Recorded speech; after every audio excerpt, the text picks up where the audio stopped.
1, 2, 3. Okay, we should be alive now. Do me a favor before I start. Oh, do me a favor before I start. Let me bring this up. And I'll come back to that question at the end. But do me a favor before we start. Please stand up. And don't look so worried. Put your hand on your heart. If I was at home in Ireland, I'd say it's on this side. Okay? Put your hand on your heart. Turn around and face the back of the room. Okay? Now, please be careful because there's a lot of furniture, but take one step forward. Fantastic, wonderful, thank you. Perfect, you can sit down. Your part is finished, my part begins. So please sit down. And if I was a smart ass, I might say, well, now I know the microphone works. But in actual fact, it has a much more serious intent. When people ask you after the summit today, what was the summit like? Or if you feel inclined to go onto social media and post on the summit, you can now say, they got us on our feet. They touched our hearts. They turned us around and they got us moving forward. So for helping us get 500 people instead of 250 people in the room next year, thank you very much.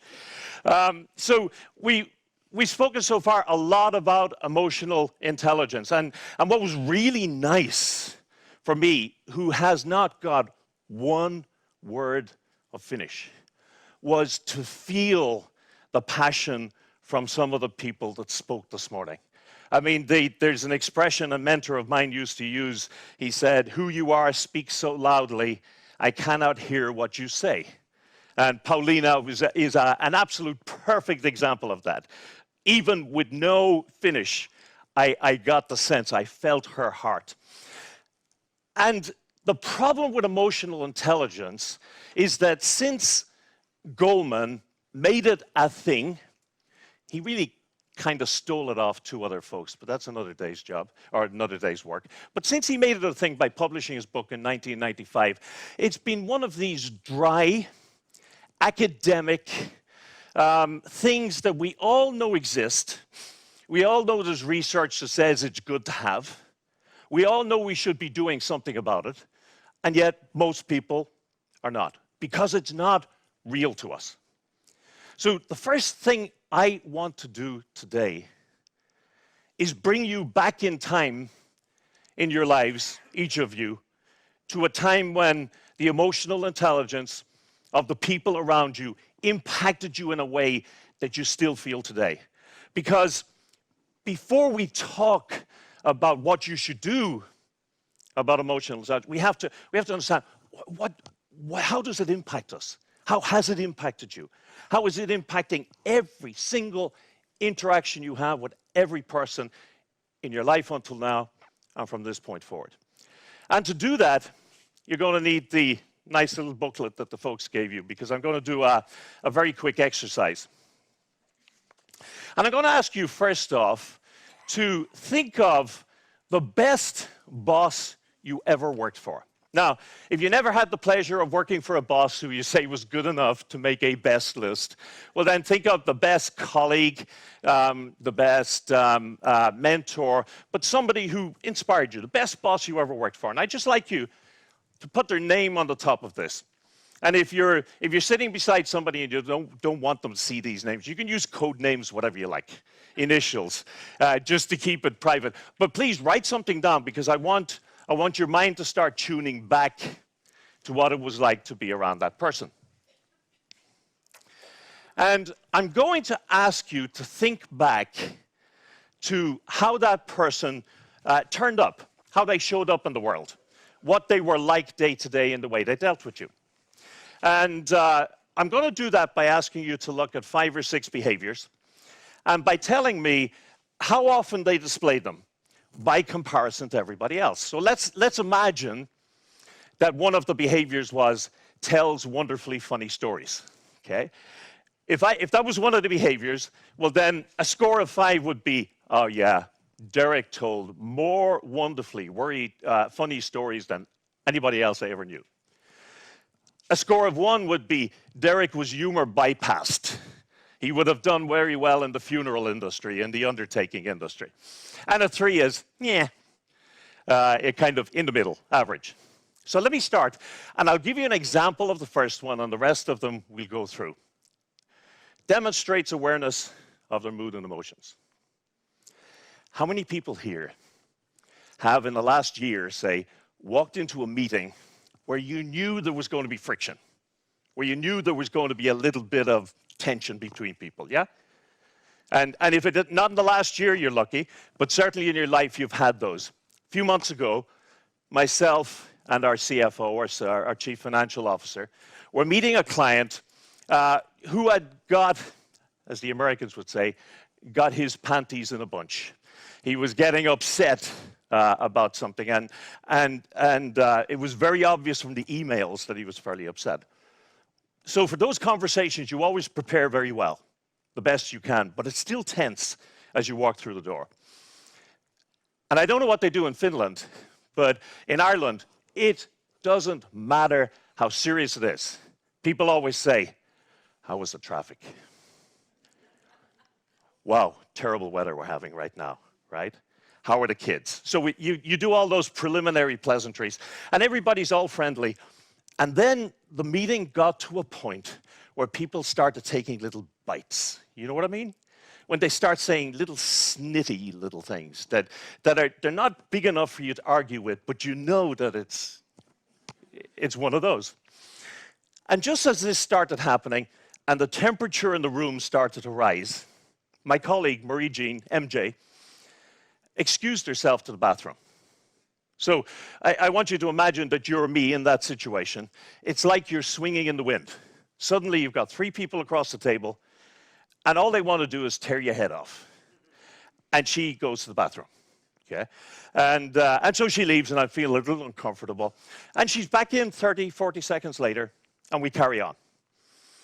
And after the session, I said, man, when you left the room, I didn't say to her, what'd you go to the bathroom for? I said, but when you left the room, it was kind of tense. And she apologized. She said, but some of the things that they were saying were getting me so triggered. She actually used the expression pissed off, but I won't use that in polite company. So they were getting me so triggered that I knew if I didn't do something, I was going to say something I'd regret. So I did what my mama told me to do. And her mother told her, you go to the bathroom, you run cold water over your wrists, dry yourself off, come back in. And it's probably some people call it the sacred pause. You just want to take a breath, whatever it is.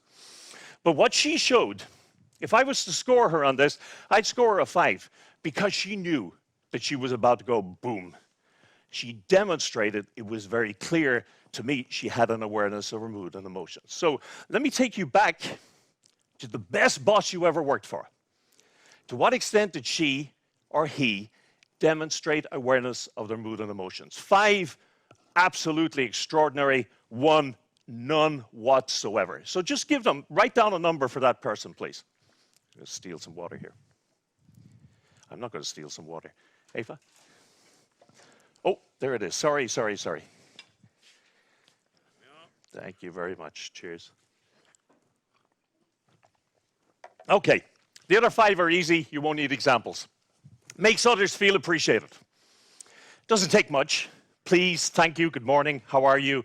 Nice dress, nice shoes, how are you doing? Anything like that. So you know what that means. 5 is made everybody feel appreciated most of the time. 1 is we were all invisible. 3, open and honest about mistakes.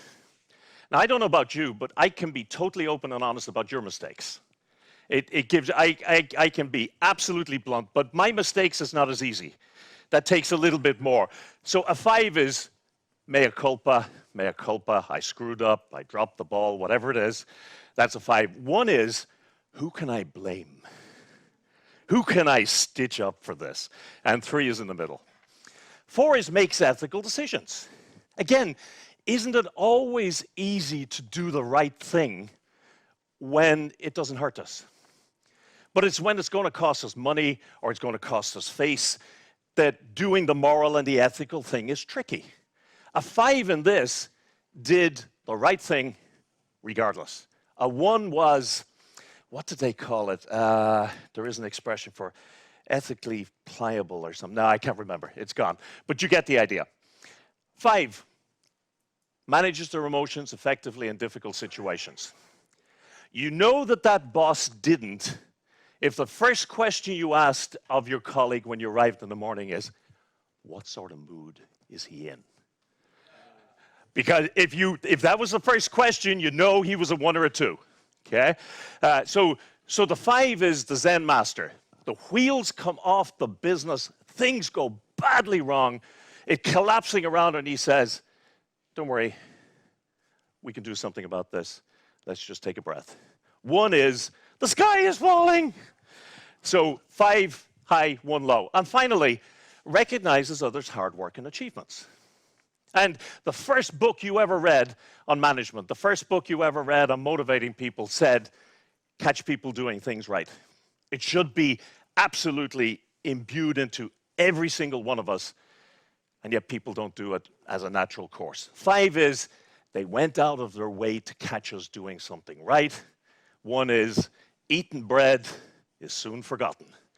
So you get no feedback or no recognition whatsoever. So add up that number, just to do a tot on the end, and if I did it right, you should have a sum somewhere between 6 and 30, and we'll come back to that.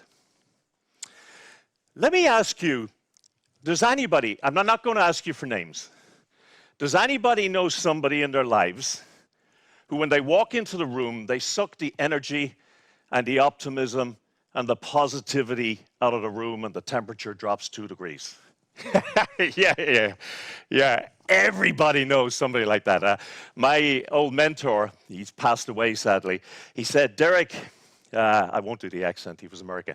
He said, there are people walking around with umbilicals sticking out of them, psychic vampires. He said, and they're looking for people like you to plug into. And when they plug in, they suck all the positivity out of you, but they don't become any more positive. They just make you more negative because misery loves company. And so, what about, do you know somebody who, when they walk in the room, the temperature goes up a little bit, the room smiles a little bit, and you feel, show of hands? Yeah. Here's the key truth, and this is why, this is the core of emotional intelligence. The way that we show up, the behaviors that we bring into the room with us determine directly how people feel. So I want you to think back to when you were working with that best boss, and maybe you were making your commute on Monday morning, on the bus, on the train, in the car, or Sunday night you were thinking about it. Write down 3 words, the first 3 words that come into your mind that are expressive of how they made you feel. What was it like to be around them? If they made you feel depressed, sad, angry, write that down. If they made you feel happy, upbeat, whatever are the first 3 words that come into your mind, please write them down. And I'll give you, let's say, 10 seconds just to do that. No pressure.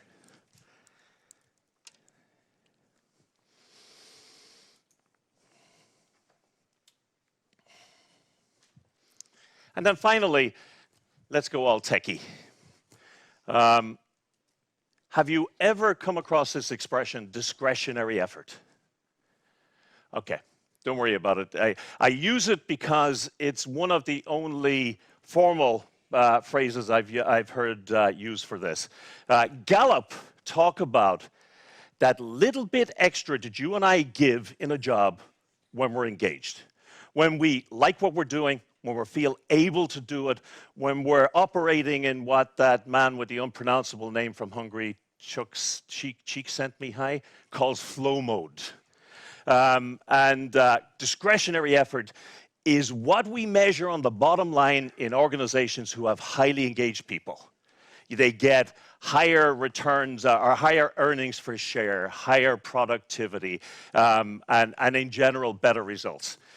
The expression used for that little bit extra that people give is discretionary effort. It's I would use in English, it's going the extra mile, okay? You couldn't sack somebody for not giving discretionary effort, but you know when they are, because they're going the extra mile. Now, I don't want you, I'm going to ask you to rate in a moment something. I don't want you to rate how hard you worked for this boss. Because my experience from years in business, in people development, is the majority of people really genuinely work as hard as they are capable of in any given situation. Or at least that's what I choose to believe. I have a fundamental faith in people that says that the majority of people work as hard as they can. But you take somebody who has that, who is part of that majority and turns up on day one to a job and wants to give their best, and you put them into the hands of a beast. You put them into the hands of a bad manager, and that manager can either turn the dial up and turn them on, or turn the dial down and turn them off. And you've had that experience. So I want you to think, the best boss you ever worked for, to what extent did they make you want to go the extra mile? 1, 2, 3, they had zero effect on the effort I gave. If I worked hard, it was because I wanted to work hard. If I didn't work hard, it was because they made me not want to work hard.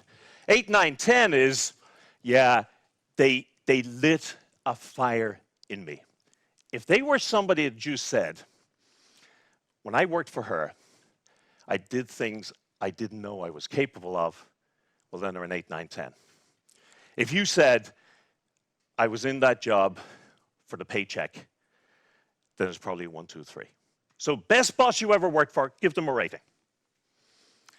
So tell me, any Star Wars fans in the room? Whoa, fellow geeks. Okay, even if you're not a Star Wars fan, everybody knows who Luke Skywalker is, right? This guy is Luke Skywalker. Now we're going to go to Darth Vader. The Darth Vader from your working life, the worst boss you ever worked for. I want you to think of that person whom you say, there is not enough money in the world for me to go back to them. Well, there might be enough money in the world, but you know, they're not likely to give me enough money to want to go back to them. The worst one you ever worked for. And we're going to go through that process again, but a little bit quicker. And I'm going to ask you to look at how did they show up. And first, to what extent did they demonstrate awareness of their mood and emotions? 5, total self-awareness. 1, 0. So give them a score. To what extent do they make you and others feel appreciated? 5, man, I knew I was the center of their universe. It was like being in a conversation with President Bill Clinton from the United States, who was reputed to be able to give you so much of his attention that you felt like you were the only person in the universe. Sadly, anyway, that's another day's work. Third one is open and honest about mistakes. Mea culpa, it was me, I screwed up. Or 1 is, who can I stitch for this? Makes ethical decisions. 5 high, 1 low. Manages their emotions effectively in difficult situations. If something went wrong and they exploded, they're closer to 1 end. If something went wrong and they said, okay, it's bad, but let's see what we can do, they're closer to 5 end. And then finally, recognizing other people's hard work and achievements. Now, it's always interesting. The only people in the world, and I've done this in every imaginable nation you can imagine, the only people who ever ask, but I'm surprised it hasn't come up, the Americans usually ask, hey, can I use a negative number? Is it okay if I go negative on this? And you get scores on this to go down below the 0. If you happen to do that, that's okay. So again, I want you to think, this is the worst person you ever worked for. Bring them to mind. How did you feel when you were around them? How did they make you feel? And just give me 3 words. 3 words that say how they made you feel when you were around them. I'll give you a few seconds to do that.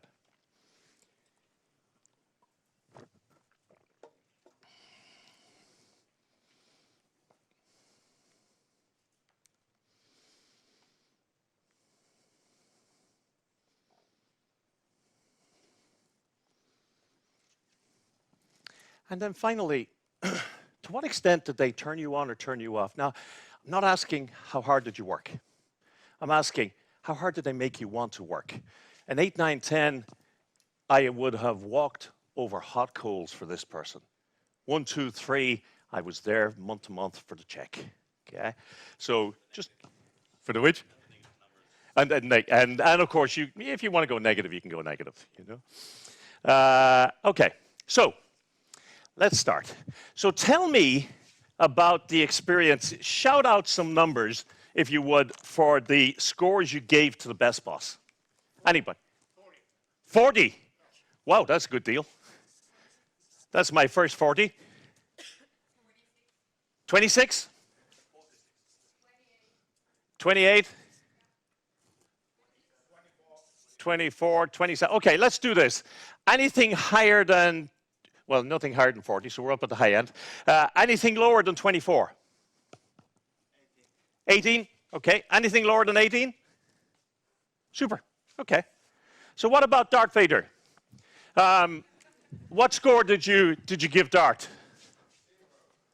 0, which wasn't allowed, but I applaud it. Absolutely. That's heartfelt. So you gave him a 0. 0, 11, 10, 12. Did I hear a 5? 5, 6. Okay, let me go. Let me put down the 7. Let me go. Anything lower than, well, you can't go lower than 0. Anything higher than 12? 14? Okay. 16. Okay, let's go to 16. Anything higher than 16? Okay, so the first thing I just want you to notice is that we've just looked at 2 people. Each of you picked 2 different people from your life. And I want you to notice the difference between the scores, and I hope you can kind of see them over there. We got a score ranging from 0 up to 16. Typically, what we get here is usually low double digits, but more typically single digits. Okay, but you will get every so often, for a whole variety of reasons, if we unpack it, whoever had the 16, maybe they were lucky and the worst boss they ever had was pretty good, okay? Or even bad bosses, even some people who are the worst boss you've ever had do some things really well, okay? So it's possible they're to save them. Okay? But what I want you to notice is, and I'm not mathematical, so I'm not going to try it, but if you were to add those together and get an average, and add those together and get an average, there's a dramatically different number there. Okay? It's dramatically higher on that side. So first thing is, the difference between your best boss and your worst boss, when we view it through a lens of just 6 behaviors, is quite different. Quite dramatically different. Just 6 behaviors so far. But let's talk about some of the words that you used for the best boss. What did you write down when I asked you for words for the best boss? Anybody? Appreciated, safe, capable, safe, confident, human, proud, enthusiastic, empowered. Yeah, empowered. That's why I wasn't a school teacher. Empowered, yeah. Focused. Okay. Give me one more just so we fill the page. Innovative. Okay. Now, when I look at that, so let me just look at this person. And it's really interesting because, strictly speaking, and it's very mechanical to say so, but we choose the way we feel. It may be an unconscious, but we choose the way we feel. And yet, somebody can come along like this, and they can raise the temperature of the way we feel. They make us feel appreciated, make us feel capable, make us feel safe, confident, proud, enthusiastic, empowered, focused. I would argue that not only was this person being a fairly decent human being, but they were just doing the job they were given to do. Because you gave them, or they were given, the most expensive assets in the organization. They were told, make a return on this investment. And so they made these people feel appreciated, capable, safe, confident, proud. And what about Darth? What words did you have for that? Nauseated. What was that first one? Replaceable. Wow. That's harassed. What was that second one that I had there a moment ago? I didn't want to lose it. Nauseated, yeah, it was just such a strong word. Nauseated, yeah. Guilty. Empty. I don't know if you've seen on the web at the moment, there's 121 artists have rendered what their experience of depression felt like. And the majority of them revolve around this whole thing of empty, that sense of emptiness. For a person to be able to make you feel empty is a horrendous thing. Somebody else. Insecure. Miserable. Unmotivated. Miserable. Unmotivated. Was that cheeky? Cheated. And I missed one just there a moment ago. Annoyed, okay. So you're starting to see the trend, okay? You probably read all the same books I have, and Stephen Covey, 10 years ago, he did an exercise.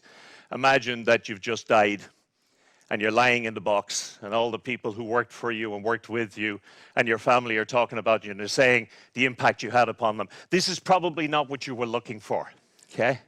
And I would argue it's probably not what they were looking for. They have some way found a way of being the way they are that has that impact upon people. Because what's really clear, and we know this intuitively, but we see it from the research as well, and you see it from your experience. The way we show up, the behavior we choose to display determines the way other people feel. And that's whether it's people that you meet in the airport after your flight has been cancelled and the person behind the counter, whether it's your kids in the evening, your wife, your husband, the people you work with, the way you show up determines the way people feel. And that is the beginning and end of everything that we need to know about getting the best out of people. Because I don't even have to go to the next step I'm going to show you, because you've already made that leap. People who feel appreciated, capable, safe, confident, and proud, they produce different results to the people who feel this way. And if you want a demonstration of that, let's have a look at that and see, what did you put down for discretionary effort for the best boss? So on this one, the extent to which they turned you on, what did you give as a score? 9? 9, 10. Anything higher than 10? Okay, anything lower than 9? 8, super. Lower than 8? Okay. What about Dart? 3. 0. 2. No lower than 0. Higher than 3? 5. 7. Okay. That's an interesting one. Who said 7? Do you mind if I ask you why 7? Just curious. It comes up quite a lot, but. Well, maybe I thought Yeah, so I'll show you what I'm capable of, right? Screw you. Yeah. the last one. Yeah. It's that one. And then can I ask you, how long did you stay after in that job? 3 months. Yeah. And that's classic. Because that is exactly what I say. The majority of people show up in the majority of jobs, and they want to do the best they can. They show up with a preparedness, most of them, to work hard. And then somebody can take you like that, and you were driven by your character, not by that person's action, to show them, to stick it to them, and then you left. Okay? So they might go around deluding themselves, well, beating people up that way gets great results, and I got better results out of you than I ever would have gotten. But 3 months later, you weren't there. So that is a classic thing. So here again, let me just say, and this is my mantra for this presentation, this is my mantra in general and emotional intelligence, the way you show up, the way you behave, determines the way people feel. Here's the next step. The way people feel determines the extent to which they are capable of engaging. Because if you're feeling like that, I don't care how driven you are not finding yourself getting lost in the zone, working your ass off, feeling good about things and producing that extra 15, 20. You're not capable of that because your brain is continually triggered into a threat state. So this lady put it perfectly. It's so almost overquoted, Maya Angelou. People will never forget the way you made them feel. And sometimes I go around the room, I won't now because I'm watching my time, and I ask people, how long is it since you worked for those people? And the longest I ever had on the negative one was 34 years. You have to have people with this color hair. 34 years since they worked for them. And they still remembered vividly the experience of working with them. I did this a couple of months ago, and a lady said, like killing her or me. And there was a nervous laugh around the room. And there was a nervous laugh because people went, ah, I know exactly what she means. It wasn't humorous. It was kind of, oh, yeah, that's just a little too uncomfortable. And that's the way people impact us. We never forget the way they feel.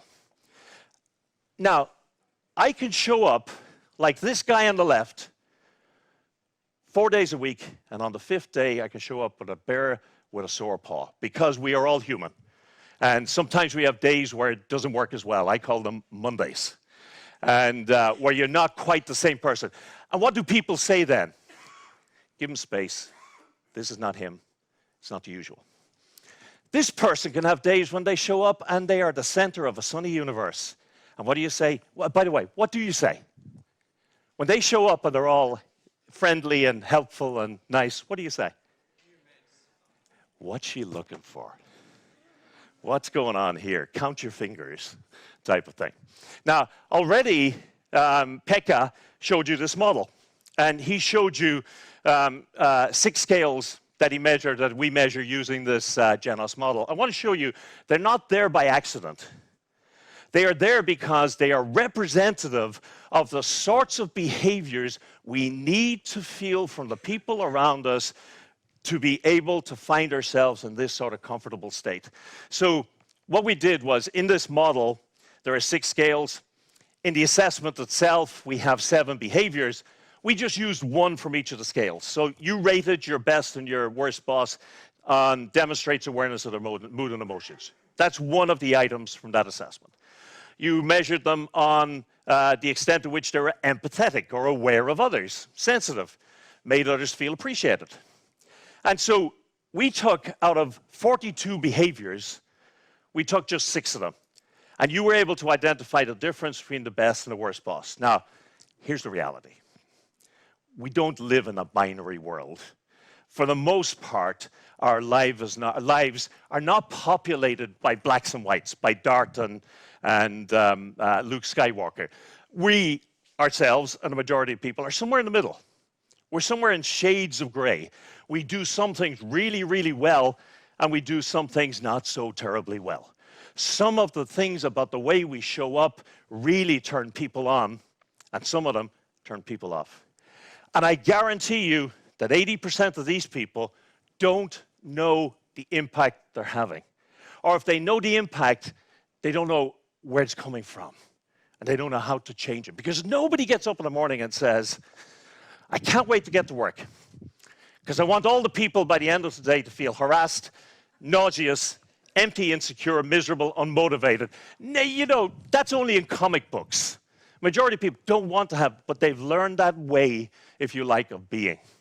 So the critical thing to recognize with emotional intelligence is, with all of the garbage and the academic stuff that's spoken about it, emotional intelligence is simply the skill set to show up in a way that makes us more human and recognizes the fact that the way people feel determines the extent to which they can engage. And these are sort of typical. You see somebody who's anxious, they're going to be reactive. You see somebody who's stressed, they're going to be aggressive. You see somebody who's fearful, they're going to blame other people, and so on and so forth. So the way that people feel determines, or the way that you show up determines how people feel, and that determines the extent to which they can engage. And emotional intelligence, therefore, should only be one thing, and that is making intelligent responses to negative emotions using specific skills to generate positive emotions in oneself and others. Because we don't just interact with other people in a less than perfect way. In fact, the person or the people with whom we tend to act worst are very frequently ourselves. We're frequently hardest on ourselves. So emotional intelligence is just simply understanding, hey, the way I show up determines the way people feel, and it's about using intelligent response to negative emotions to create positive situations. And you know what? It works. Daniel Goleman introduced this in his book in 95 or 96. And at that time, I worked for a company called Profiles International. And and Profiles still do, some of you will be clients of Profiles, did assessments for hiring people and psychometric assessments. And people at the time just said, there's this new thing called emotional intelligence, Deiric. What do you think about it? It's freaking garbage. It's absolute BS. You know, it's rubbish. Why do you say that? Because there's no evidence. It's a nice idea, but there's no evidence. Now, roll forward 25 years, there is evidence coming out our ears. I'll show you two pieces just to make the point. Very frequently when people talk about emotional intelligence, they talk about it in connection with leaders. Let me just slightly change that and talk about it in connection with another context, sports sales. This was a group of 70 plus high-end salespeople in Sanofi Aventis. We took half of them as a control group, and we gave them no training whatsoever. We took the other half, and we looked at how do they show up? What behaviors do they demonstrate of the emotional intelligent behaviors that are in our model? And where we identified one or two that were lacking in each of those people, we gave them some coaching and training to help them raise that. This is the situation 6 months later, 12 months later, I beg your pardon. The people who were trained were performing an average of 12-point-something% higher. Not because this is magic, but because the way you show up determines the way people feel. The way people feel determines the way they engage. And until you know how you show up, you have no idea how you're making people feel and the extent to which you engage them. And sales, at the end of the day, is an engagement sport. This one was a huge study with IBM. And each of those little dots, do I have a pointer here? Let me see. Yes, I do. Each of those little dots is a collection of employees. Okay? So we put hundreds of leaders through the EI assessment. And at the same time as we had their employees, the direct reports, feed back on their emotional intelligence, we also had them feed back on the extent to which they were engaged. So we had, here's the emotional intelligence of the people they're working for, here's how engaged they are. Okay? So you take this little group of people down here, and you can see on the EI, God help us, there's somewhere on out of a possible 100, there's somewhere around the 15 mark. And you can see that those people were feeling actively disengaged. Now, I know a lot of people in the room here are experts in engagement. You suffered through the pain of trying to engage people. But so you know when I say actively disengaged are people who are trying to figure out how to break anything that's already working. It's not even that they're passive. They're out to bring everybody over to their own twisted side of the fence. So, and you can see, okay, it goes up. Here we got a little bit higher on the emotional intelligence, and we're still actively disengaged. Now, what I want you to notice, and if you could see, we talked about Star Wars fans and geeks. Any statistics people in the room? A couple of people. Isn't that the data you want? Look at the line. It practically runs from the bottom left up to the top right. You got this straight line that basically shows the higher the emotional intelligence of the leaders, the higher the engagement of people that worked for them. And once you got beyond about the 74 or 75th percentile, well then there were pretty much no people in the not engaged, and most of them were up on the engaged side of things. And you wouldn't need to look at 100 people. You only have to look at this. Because the way he showed up or she showed up determined the way you felt, determined the way you engaged. So my point here is there are thousands of studies like this, thousands of credible studies. We're no longer at a stage where you say, yeah, I don't believe in that. You don't have to believe in gravity for gravity to do its thing. You don't have to believe in emotional intelligence. The numbers are there, the stats are there. So, and if you need one final piece, I don't know if you've seen this pass through, but the World Economic Forum, every 5 years, they publish the 10 top skills they believe will be necessary for success 5 years later. Okay, so in 2015, I hope it comes up there, you can see there's no sign on there of emotional intelligence. And you heard Pekka earlier on talking about the importance of emotional intelligence as we go into a less human world over time. And you see for the first time in 2015, it appeared as number 6. And I predict when we come to 2020 that emotional intelligence is going to be right up the top of that, because all of the research is saying those things that will differentiate organizations and individuals from their peers are the things that make us human. The ability to inspire, the ability to be empathetic, the ability to feel into somebody else's situation, the ability to empower people. So there's just so much evidence out there. That's why I titled this presentation. Oh, sorry. And finally, this is trying to summarize everything else. High levels of emotional intelligence are correlated with better physical and mental health, better workplace relations, people coping with resilience, demands, and stress, higher levels of engagement, reductions in employee turnover, and so on and so forth. And that's why I titled my thing, so why are we still talking about this?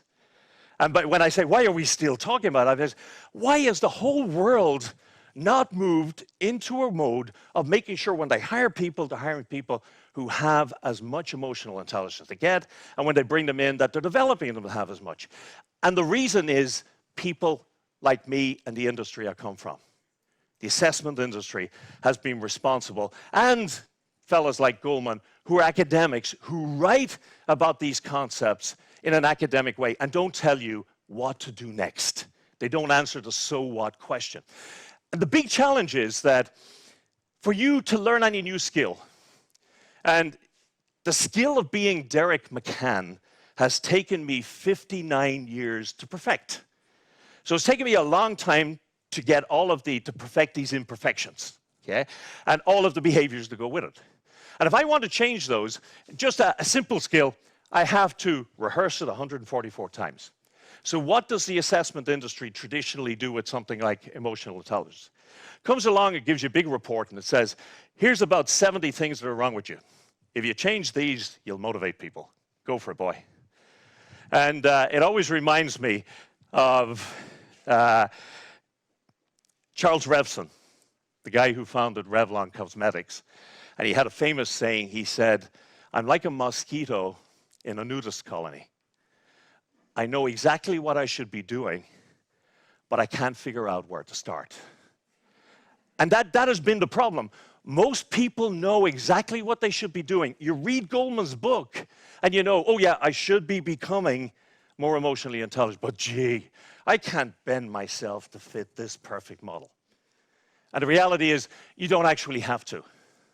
And that's what the last 2002, the last 16 years has shown us, is that in everybody, there are one or two pivotal behaviors, one or two pivotal things in the way they show up that affect everything else. That if you change them, have a dramatic impact on everything. I always call it do you know what this is from? The kaleidoscope effect. When I was a kid, every Christmas, you could always be sure that there was one thing that Santa always brought because it was cheap and it came from Hong Kong and it didn't cost much. How many people used to get those? Those little cardboard, yeah. The kaleidoscope. It was kind of a toilet roll holder, okay, with some cheap mirrors running in a kind of a triangle down the middle, a mirror on the end of it, and a bundle of cheap beads. And so when you looked through the lens, what you saw was with each of those hundreds of beads, you saw in one of the side mirrors on the triangle, you saw the reflection of the bead. And then you saw the reflection of the reflection in the end stop, and you saw the reflection of the reflection, and you ended up with what the geeks these days would call a fractal pattern, these wonderful patterns. And what we used to do, and I'm sure you used to do, if you ever played with a kaleidoscope, and I don't mean kaleidoscope 2.0 on the PlayStation. I mean, as I say, something that came from a toilet roll tube, was you look through it, and what the game tended to be, you look through, and you're looking at the pattern, and you try to turn it just as slowly as you possibly could until one bead moved. And one bead go, dum, dum, dum. And in the moment that happened, you got the reflection of the reflection, the reflection, reflection, reflection, and the reflection of it beside something different. And one tiny bead moved, and the entire picture changed. And that is exactly the way it is with the way we show up to people. We do not have to become inauthentic and bend ourselves into somebody else's idea of what it is to be the perfect human being. What we have to figure out is, what are those things that I do right now that push people into this side of things, and what are the ones that I could authentically, without selling out on myself, change? So we help people to identify one or two or three things that they could change, one or two or three behaviors that they can make part of who they are. So we go through a process of putting them through something like what you did there with the good boss and the bad boss, except we do it in a more formal setting. And then we kick out something that looks like this and give you a really quick version of it. First thing we do is we say to all the people who work with you, how important is it that Deiric demonstrates awareness of the way he feels? 5, or 1, not at all important. All the way up to 5, extremely important. Whoa, sorry, what the hell did I do? Okay, let me just go back here, and I'm hoping this says, because my finish is not great. Is that the one? 2 left. This one? Teamwork. Thank you. It's amazing, isn't it? I work with that all day, every day. And you change the language, and oh my God, it's just... it should be autopilot. It should be absolutely autopilot. So we say, with exactly the same behaviors as we had there, under self-awareness, one of them was demonstrates awareness of the way they feel. And we say, hey, what do you expect from Deiric? What's important to you? How important is it to you that he demonstrates awareness the way he feels? And tell me, how well does he do that? He doesn't. Yeah, he does it reasonably well. Yeah, he's as good as anybody else, and he does it more than others. Okay? And what we do is very, very simple. We're trying to figure out, what are the behaviors that are most valued by the people that you are trying to impact, that you are showing least? So here we have, for example, the importance was 4.4. The people who fed back said it's 3.3. And when we calculate out the difference, we use nice traffic lights. We use nice traffic lights because at the end of the day, you're going to have 42 pieces of data. Nobody can handle 42 pieces of data. There's probably 2 or 3 pieces in there that if you change them, will change the entire picture. So we color code them with the traffic signals so that the red says, here's where the biggest gap is. Here's where you are failing to deliver what they most expect. Here's a big gap, but not as big. And here, whatever you do, keep doing this. Okay? So the idea here is very simply, how do you show up? How does that compare to the way people want you to show up? And what do you want to do about it? And the one thing you do not want to do about it is, let's take all of the reds and work out an action plan for how I'm going to change that, because you're setting yourself up for failure.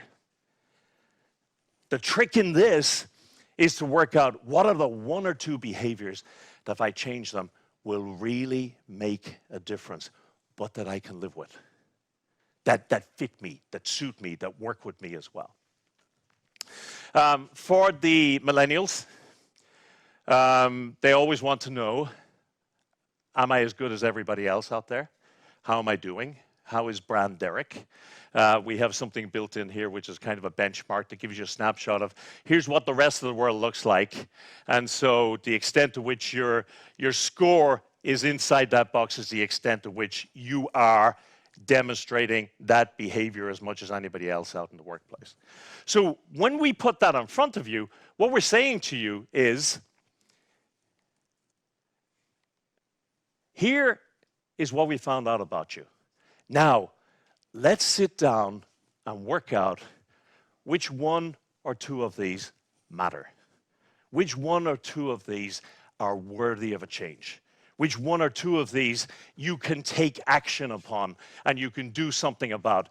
Because if we can help you after sitting down for 60 or 90 minutes, we can help you to figure out just one thing that will change the impact you have on people. And it's very frequently just one attitude, one behavior in there that makes all of the difference. We can help you identify that and change that. It changes everything. It's the kaleidoscope effect. So the approach here is one of find out what can I do right now? What's possible? What's easy for me? What am I and what will have the most value? And to drive that, we provide an awful lot of additional sort of supporting information around it. The whole drive that we always go for is how do I help somebody show up in a way that they get better results from the people that they're working with and they're working around. And it's therefore, and this starts to sound a little bit new agey, and it's not. I'm far from new agey. As you can see, I'm agey, but not exactly new agey. It really is a new way of being, because this is not about doing something different. It's not about affecting something. It's about changing the way that you show up in the world. It starts with observation. How am I impacting upon you? And by the way, a question we very frequently ask is, after we've shown people, here's the way you're landing on people, do you care? Because if he says, no, don't give a shit, I could care less. You know, there's an expression in English, I don't know who used it, a man or woman convinced against his will is of the same opinion still. And so if somebody doesn't care to change, fine, let them get on with it. But if somebody says, yeah, shoot, you know what, it matters to me to have a different impact on these people, first thing we want to do is see these people, who are they, what are they seeing? Second thing we want to do is, here's what you do well. Because you know what, that 16 exemplifies it, that 12 exemplifies, that 10 and that 11 exemplifies the fact that these people were doing something right. Okay? There were some things that were just doing badly wrong, that just had the wrong impact. They might have been, as the English would say, what does they say? A weed is just a flower growing in the wrong place, is what the Brits say. And they may have been just the wrong sort of individual for that particular environment. And they might just have to change the way that they show up a little bit. And once you got that, here's not what's working, or here's what's not working for you. And then it is, as it says on the shampoo bottles, rinse and repeat. And nobody can rinse and repeat 20 behaviors. Nobody can change 20 things about themselves. God, it's all I can do to remember to put my glasses in my pocket in the morning. Okay? So there's no way that you remember to change yourself out of sight, but you can remember to do one or two things differently. You can learn that, and when you've rehearsed them sufficiently, they become who you are.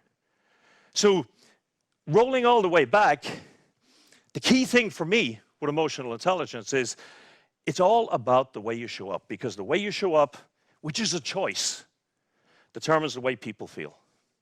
The way people feel determines the extent to which they engage, and that determines everything else. And it's, as I say, whether it's your children, it's your husband, your wife, the person on the airline count, or the people that work with you or for you. The way you show up is absolutely critical. And that's why it takes 2 days to learn how to do this. The guys in Adeptus and Excels have already been trained in this, and they can come along and they can come in and do complete projects from front to back, or they can come in and they can certify people in your organization to do this. So this is not about the assessment. The assessment is just the steak. It's about the sizzle. It's about what happens next. And the what happens next is is that process of sitting with somebody, helping to figure out, where do I start?